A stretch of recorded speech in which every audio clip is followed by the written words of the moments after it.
Hello dear students, आज हम पढ़ेंगे प्रिज्म के बारे में। पहले हम देखेंगे कि प्रिज्म होता क्या है, उसके बाद हम पढ़ेंगे टॉपिक अपना रिफ्रैक्शन थ्रू अ प्रिज्म। सबसे पहले देखते हैं कि प्रिज्म है क्या। ये मेरे पास यहाँ पे एक प्रिज्म है, मैंने यहाँ पे डायग्राम भी प्लॉट की हुई आपके लिए ऑलरेडी। प्रिज्म बेसिकली होता क्या है ये समझें। यहाँ हमने डेफिनेशन लिखी हुई है, prism is a transparent medium bounded by 5 plane surfaces. इसका मतलब क्या है, देखो अगर हम इस प्रिज्म को देखें तो prism it is a transparent medium, we can easily see through it. So prism is a transparent medium with 5 surfaces. 5 surfaces कौन कौन से हैं? 1, second is the back surface, third is this side one, this is fourth and fifth one is the base. तो अगर हम यहाँ पे prism को देखें तो हमारे पास यहाँ पे 2 ट्राइंगल्स बन रही हैं that are parallel to each other. First triangle is this one and second is at the back side. तो अगर आप यहाँ पे प्रिज्म को ध्यान से देखो तो ये दोनों जो ट्राइंगल्स हैं, these 2 triangles are parallel to each other. And third and fourth surface की अगर हम बात करें, the third surface is in the form of a rectangle and similarly the fourth surface is also in the form of rectangle and the base is also a rectangle. अब अगर हम यहाँ से ध्यान से इसको देखें, ये 2 ट्राइंगल्स जो हमारे पास बन रही हैं, ये दोनों ट्राइंगल्स एक दूसरे के पैरेलल हैं, लेकिन जो हमारे पास रेक्टेंगुलर सर्फेसेस हैं, rectangular surfaces are not parallel to each other, they are inclined at an angle. और जिस एंगल पे ये दोनों रेक्टेंगुलर सर्फेसेस इंक्लाइन करते हैं उस एंगल को हम बोलते हैं एंगल ऑफ प्रिज्म। और फिफ्थ साइड हो जाती है हमारी बेस, जिसको हम इस तरीके से किसी भी बॉडी पे, किसी भी जगह पे, किसी भी सरफेस पे हम उसको प्लेस कर सकते हैं। अब अगर हम इसको एक ड्राइंग डायग्राम की हेल्प से समझें तो डायग्राम की हेल्प से हम इसको कैसे समझ सकते हैं। Look, A B C and D E F, यहां से ये हमें 2 ट्राइंगल्स नजर आ रही हैं, A B C D E F. तो प्रिज्म में ये ट्राइंगल्स कौन सी हैं? ए बी सी और बैक साइड होगी हमारे पास डी ई एफ। सिमिलरली इसी डायग्राम में अगर हम देखें, हमारे पास 2 रेक्टेंगुलर सर्फेसेस हैं। कौन से? First is this, second one is this. इसको मैं आपको शेडेड पोर्शन से दिखा देती हूँ। एक हमारे पास रेक्टेंगुलर सरफेस बन गया this one, that is A D C F, और सेकेंड रेक्टेंगुलर सरफेस हमारे पास है A D E B, this one A B E D. तो ये दोनों रेक्टेंगुलर सर्फेसेस जो हैं, दिस वन, अगर हम इसको नाम दे थर्ड सरफेस, इसको नाम दे फोर्थ प्लेन सरफेस, तो this third and fourth, these 2 are inclined at an angle। और इस एंगल को अगर हम इसकी बात करें, दिस एंगल, क्योंकि 3D डायग्राम में कांट प्लॉट, तो ये 2 इंक्लाइंड सरफेस जिस एंगल पे मीट कर रहे हैं इसको हम बोलते हैं एंगल ऑफ प्रिज्म, और इसको हम डिनोट करते हैं कैपिटल ए से। And fifth one is B E F C, this is the base of the prism. अब यहाँ पे डेफिनेशन में हमारे पास एक वर्ड लिखा हुआ है विद ट्राइंगुलर क्रॉस सेक्शन। इसका क्या मतलब है? इसका मतलब है कि अगर हम इस प्रिज्म को इस तरीके से कट कर देते हैं बीच में से, अब I can't cut this now, तो अगर हम इसको बीच में से इस तरीके से कट करते हैं तो फर्दर हमारे पास क्या मिल जाएगी? हमें ट्राइंगुलर शेप्स ही मिल जाएंगे। तो इसका मतलब क्या है? With triangular cross section. So what is prism? Prism is a transparent medium bounded by 5 surfaces with a triangular cross section. This is about prism. So अब प्रिज्म के बारे में मैंने थोड़ा सा आपको बता दिया कि प्रिज्म होता क्या है। अब जब भी हम कोई भी डेरिवेशन करेंगे या न्यूमेरिकल्स करने हैं हमने, तो इट इज नॉट पॉसिबल कि हर बार हम इतनी कॉम्प्लिकेटेड सी डायग्राम बनाएं। तो इसलिए हम सिर्फ क्या ड्रॉ करते हैं? उसका प्रिंसिपल सेक्शन। प्रिंसिपल सेक्शन हम किसको बोलते हैं? The front triangular part, that is A B C. सिर्फ ए बी सी, ये फ्रंट वाला पार्ट जो है इसको हम प्रिंसिपल सेक्शन बोलते हैं प्रिज्म का। और कोई भी डायग्राम के लिए हम सिर्फ इसी पार्ट को ड्रॉ करते हैं जिसमें ये हमारा है एंगल ऑफ प्रिज्म। सो ये था अबाउट प्रिज्म। अब हम आते हैं अपने मेन टॉपिक पे, that is refraction of light through a prism. अब अगर हमारे पास एक प्रिज्म है, उसमें से अगर हम लाइट को क्रॉस करवाते हैं तो रिफ्रैक्शन किस तरीके से होगी, कितने एंगल पे होगी, ये अब हम इसमें स्टडी करेंगे। सो हमने सबसे पहले अपना प्रिंसिपल सेक्शन हमने ड्रॉ कर लिया, that is A B C. अब यहाँ पे हमने लाइट रे इंसिडेंट करवाई, ये हमने ऑलरेडी पढ़ चुके हैं कि when the light ray travels from rare to denser medium it will moves towards the normal, and when it travels from denser to rare medium it will move away from the normal. So यहाँ पे अगर हम normal draw कर रहे हैं तो light रे जानी चाहिए थी हमारी इस डायरेक्शन में, this one, but as the light ray travels from rarer to denser medium, so it will move towards the normal. ये किधर आ जाएगी, नॉर्मल की तरफ बेंड हो जाएगी। अब फर्दर ये लाइट रे जो रिफ्लेक्टेड रे है ये स्ट्राइक किस पे कर रही है, ऑन द फेस AC। तो अब हम ड्रॉ करेंगे फेस AC पे हमारा नॉर्मल। अब क्योंकि लाइट रे डेंसर से रेयर मीडियम में जा रही है तो light will move away from the normal. So जाना था इसको इस पाथ में, लेकिन it will move away from the normal, मतलब ये फिर से बेंड हो जाएंगे। तो अब अगर हम यहाँ से एक चीज और हमें देखने को मिल रही है कि जो इंसिडेंट रे हमने ड्रॉ की उसके बाद जो दोनों रिफ्लेक्टेड रे हमें मिल रही है, चाहे हमें AB साइड से मिल रही है चाहे हमें AC साइड से मिल रही है, दोनों रिफ्लेक्टेड रे जो हैं वो बेंड हो रही हैं towards the base. Incident ray भी बेंड हुई टुवर्ड्स द बेस, जाना था इसके ऊपर लेकिन ये बेंड हो गई टुवर्ड्स द बेस। और इसके बाद ये इंसिडेंट रे जब फर्दर रिफ्लेक्ट हुई तो ये स्ट्रेट निकलने के बजाय ये भी टुवर्ड्स द बेस बेंड हो गई है। तो ये तो हमारे पास है कि लाइट रेज कैसे रिफ्लेक्ट होंगी। अब हम बात करते हैं इसके एंगल्स की। Naturally this is the angle of incidence, इसको हमने नाम दिया I1।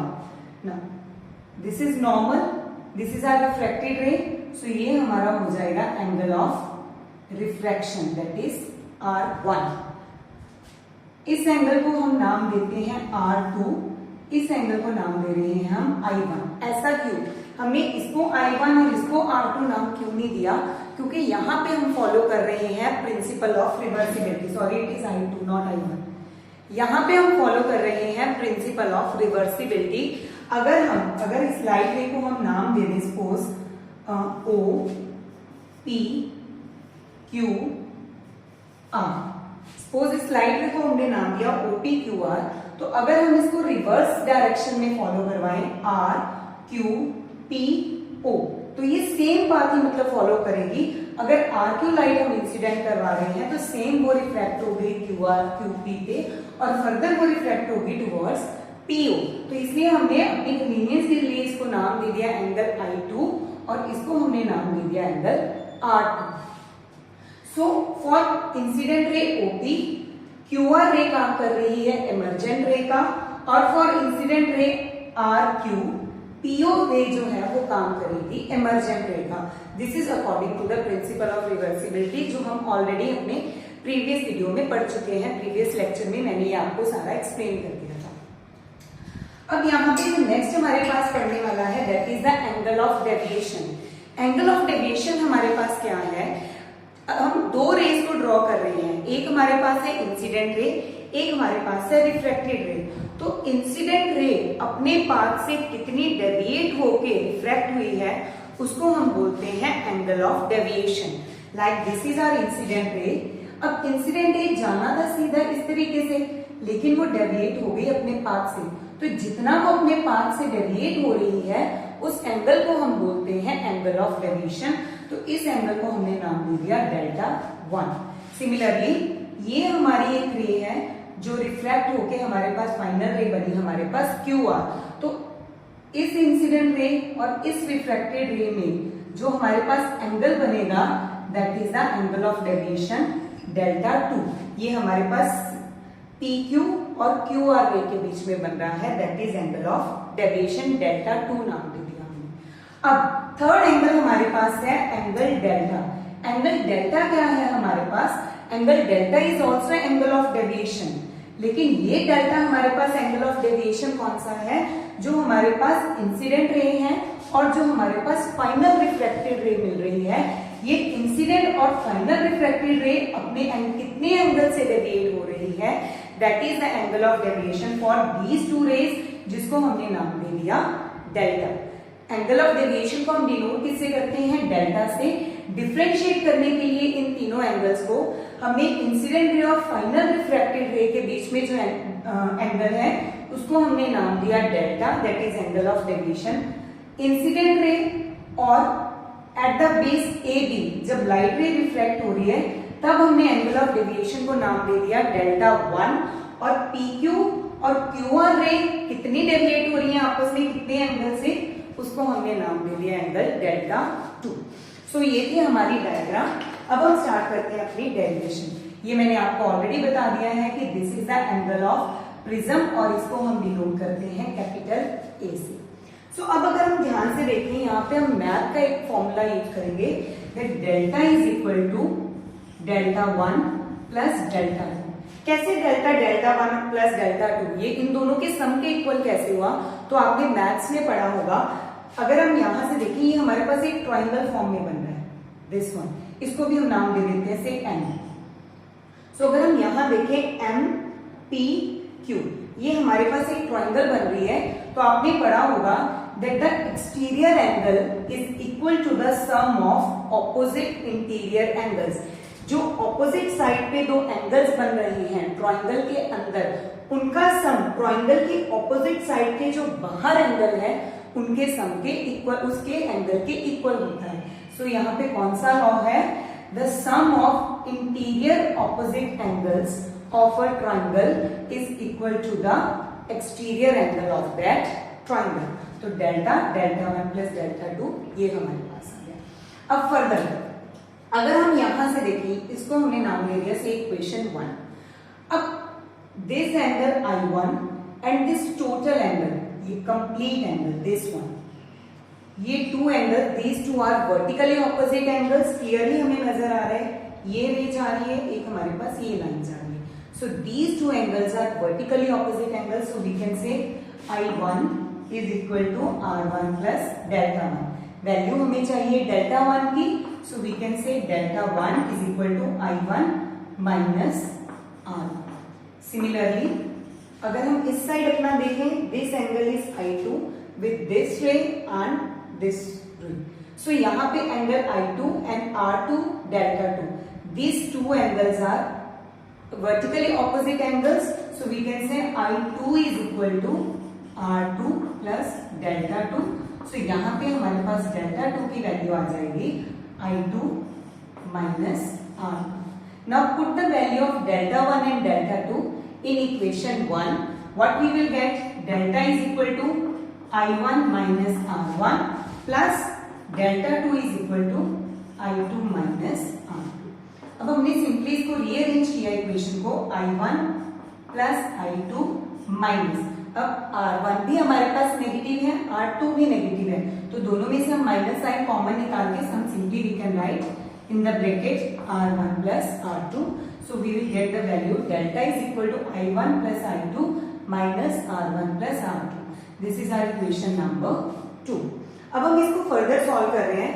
अब अगर मैं इन दो लाइट रेज को ज्वाइन कर दूं, दिस, ये जो दो नॉर्मल्स बेसिकली हमने ड्रॉ किए थे, मैंने इन दोनों नॉर्मल्स को ज्वाइन किया और इसको हमने नाम दे दिया नाम N। अब अगर हम क्वाड्रिलेटरल कंसीडर करें A P N Q, we are considering quadrilateral A P N Q, what we will get? ये आपने मैथ्स में ये भी पढ़ा होगा कि क्वाड्रिलेटरल के चारों एंगल्स का सम जो है वो 360 डिग्री है। तो अगर यहां से हमें क्लियर है, ये हमने नॉर्मल ड्रॉ किया है, दिस डॉटेड लाइन, ये जो डॉटेड लाइन है ये हमारे पास नॉर्मल है। नॉर्मल का मतलब क्या होता है? जो बेस को, किसी भी लाइन को 90 डिग्री एंगल पे कट करती है उसको हम बोलते हैं नॉर्मल। तो अगर ये डॉटेड लाइन हमारी नॉर्मल है, नॉर्मल का मतलब क्या हो गया कि ये जो एंगल है, दिस एंगल, हम थोड़ा चेंज कर लेते हैं मार्कर ताकि हमें क्लियर हो जाए। ये हमारा जो एंगल है, दिस एंगल इज 90 डिग्री। तो क्वाड्रिलेटरल में हमारे पास एंगल्स कौन कौन से आ गए हैं? This angle A, complete angle P plus this angle N plus this complete angle Q, this one. अब अगर हम यहाँ से देखें क्वाड्रिलेटरल के तीनों एंगल्स का सम होता है 360 डिग्री, तो यहाँ क्लियर है, ये मैंने आपको बता दिया कि नॉर्मल एंगल कितना बना रहा है 90 डिग्री। सिमिलरली ये हमारी डॉटेड रे जो है ये भी एंगल बनाएगी 90 डिग्री विद द ट्रायंगल, क्योंकि ये भी हमारे नॉर्मल के साथ अगेन 90 है। तो it means P plus Q, ये दोनों एंगल्स कितने हो जाएंगे 90 90। This is A plus N, this is equal to 360 degree. So angle A plus angle N, this is equal to 360 minus 90 plus 90 is 180. So 360 minus 180. So we will get angle A plus angle N. Angle N मतलब क्या है? Angle P N Q. So हम इसको यहाँ complete लिख लेते हैं. Angle P N Q, this is equal to 180 degree. यहाँ पे इस इक्वेशन को हमने यहीं पे छोड़ दिया by giving its name equation number 3. अब ये क्वाड्रिलेटरल का काम हमारा खत्म। अब फर्दर हमने कंसीडर की एक ट्रायंगल, कौन सी triangle? In triangle P N Q, ये नीचे वाला P N Q, this triangle. अब ये भी हमें पता है कि ट्रायंगल के तीनों एंगल्स का सम 180 डिग्री है। तो इस ट्रायंगल में P N Q, इस ट्रायंगल में हमारे पास तीन एंगल कौन कौन से बन रहे हैं? R1, R2 and this angle N।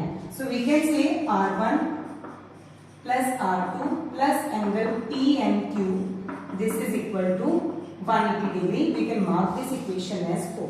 हमने सिंपली क्या किया, पहले हमने क्वाड्रिलेटरल लिया APNQ, बाद में हमने ट्रायंगल कंसीडर की PNQ।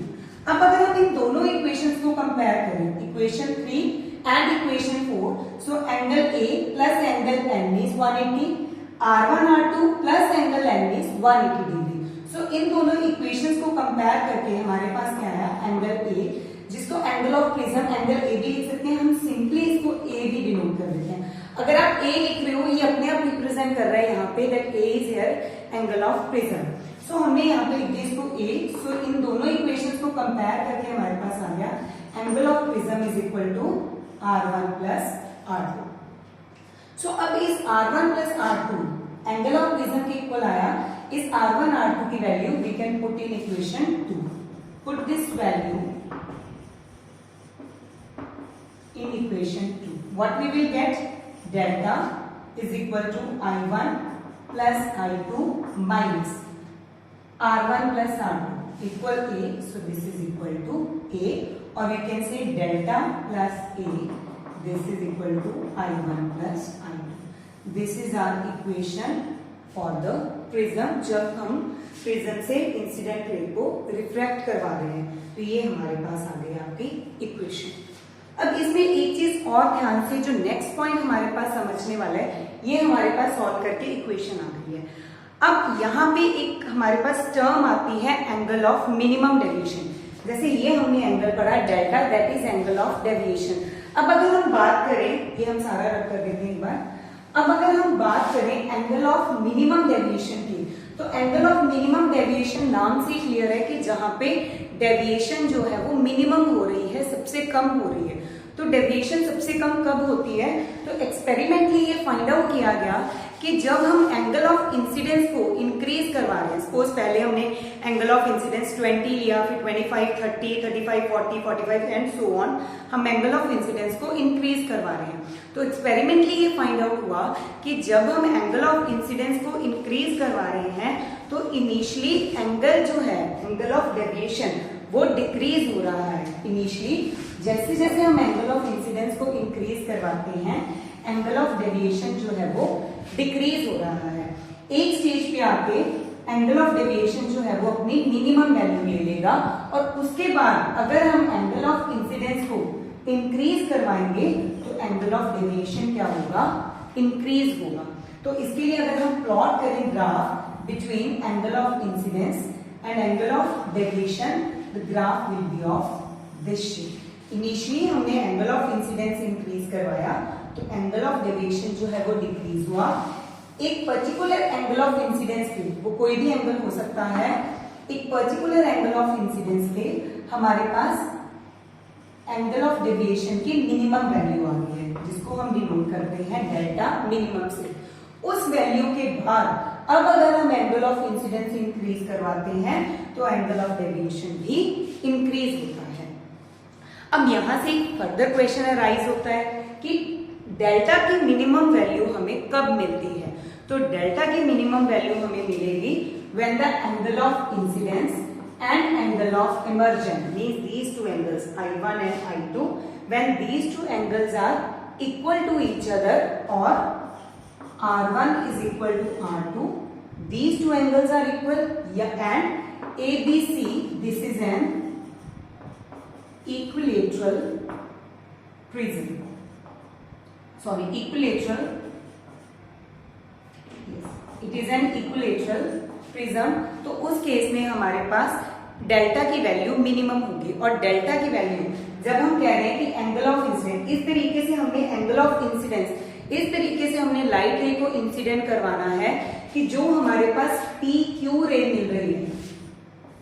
अदरवाइज हमारे पास angle of incidence P Q ray कैसे भी जा सकती है, इस तरीके से ऐसे ऐसे किसी भी फॉर्म में जा सकती है, लेकिन डेल्टा की मिनिमम वैल्यू हमें कब मिलेगी, जब इंसिडेंट रे रिफ्रैक्ट होने के बाद पैरेलल हो जाएगी बेस के। जब इंसिडेंट रे पैरेलल हो जाएगी रिफ्रैक्ट होने के बाद बेस के, तब हमारे पास डेल्टा की मिनिमम वैल्यू मिलेगी जो हमारे पास यहां। क्लियर? सो डेल्टा की मिनिमम वैल्यू यहां पे हमारे पास मिलेगी और ये एक पर्टिकुलर लाइट के लिए, लाइट कोई भी हो सकती है, white light, red, yellow, green, orange, एक पर्टिकुलर व्हाइट लाइट के लिए, येलो लाइट के लिए, ग्रीन के लिए, कोई भी एक पर्टिकुलर की लाइट के लिए, एक पर्टिकुलर एंगल ऑफ इंसिडेंस के लिए हमें सिर्फ एक ही बार लाइट रे जो है वो बेस के पैरेलल मिलेगी। अदरवाइज कोई ये नहीं होगा कि एक ही लाइट के लिए किसी और एंगल ऑफ इंसिडेंस पे हमें लाइट रे बेस के पैरेलल मिल जाए। वो डेविएट होगी, चाहे हल्की सी डेविएट हो वो पैरेलल से, लेकिन वो बहुत माइन्यूट एंगल से भी डेविएट हो सकती है। लेकिन for a particular colour and for a particular angle of incidence, मतलब एक कलर के लिए एक ही एंगल ऑफ इंसिडेंस पे हमें लाइट रे पैरेलल मिलेगी टू द बेस, और जब लाइट रे हमें बेस के पैरेलल मिलेगी तब हमें मिलेगा एंगल ऑफ मिनिमम डेविएशन। तो ये चीजें आपने ध्यान में रखनी है। अब नेक्स्ट हमारे पास है फैक्टर्स कि कौन कौन से फैक्टर्स हैं जिन पे डेल्टा की वैल्यू डिपेंड कर रही है। तो फैक्टर्स हमारे पास हैं, एक तो एंगल ऑफ इंसिडेंस है, ये हमने पढ़ लिया कि जैसे जैसे एंगल ऑफ इंसिडेंस हम इंक्रीज करवाएंगे डेल्टा डिक्रीज होगा और फिर एक पर्टिकुलर वैल्यू के बाद डेल्टा इंक्रीज हो जाएगा। तो फर्स्ट फैक्टर जिसपे हमारे डेल्टा की वैल्यू डिपेंड कर रही है, so very first factor is angle of incidence, ये हमने ऑलरेडी टेक्निक में पढ़ लिया है। सेकंड हमारे पास है angle of prism. Angle of prism मतलब ए, जैसे जैसे हम एंगल ऑफ प्रिज्म को बढ़ाते जाएंगे डेविएशन भी इंक्रीज होती जाएगी। ये एक्सपेरिमेंटली फाइंड आउट हुआ कि with the increase of angle of prism the angle of deviation also increases. And third, अगर रिफ्रैक्टिव इंडेक्स प्रिज्म है, प्रिज्म का अगर रिफ्रैक्टिव इंडेक्स वेरी कर रहा है, मतलब अगर प्रिज्म का रिफ्रैक्टिव इंडेक्स इंक्रीज हो रहा है, अगर हम डिफरेंट प्रिज्म्स ले रहे हैं, जरूरी नहीं है कि सारे प्रिज्म का रिफ्रैक्टिव इंडेक्स सेम हो, तो सिर्फ प्रिज्म का रिफ्रैक्टिव इंडेक्स जितना ज्यादा होगा उसकी डेल्टा की वैल्यू उतनी ही ज्यादा होगी। और लास्ट फैक्टर है हमारे पास कलर। कलर पे कैसे डिपेंड कर रहा है, तो प्रीवियस लेक्चर्स में हम ऑलरेडी पढ़ चुके हैं that delta is inversely proportional to mu. तो हमने पढ़ा था that with your, so this is the way how wavelength increases. तो अगर हम यहाँ पे देखें रेड लाइट के लिए, रेड और वॉयलेट लाइट के लिए अगर हम कंपैरिजन करें तो वेवलेंथ रेड लाइट की ज्यादा है as compared to violet light, and wavelength and mu, these two are inversely proportional, so mu for red color is less than mu for violet color, as these two are inversely proportional, and if further mu increases then delta increases, so we can say means these two are directly proportional. With the increase of refractive index delta also increases, so we can say delta for red color is less than delta for violet color. So these are the 4 factors on which the angle of deviation depends. I hope आपको सारा समझ में आ गया होगा कि prism है क्या, कैसे इसमें रिफ्रैक्शन का फिनोमिना काम कर रहा है। नेक्स्ट वीडियो में हम आगे के टॉपिक्स पढ़ेंगे अबाउट रेक्टेंगुलर ग्लास स्लैब। तब तक के लिए goodbye, stay healthy, stay safe, thank you.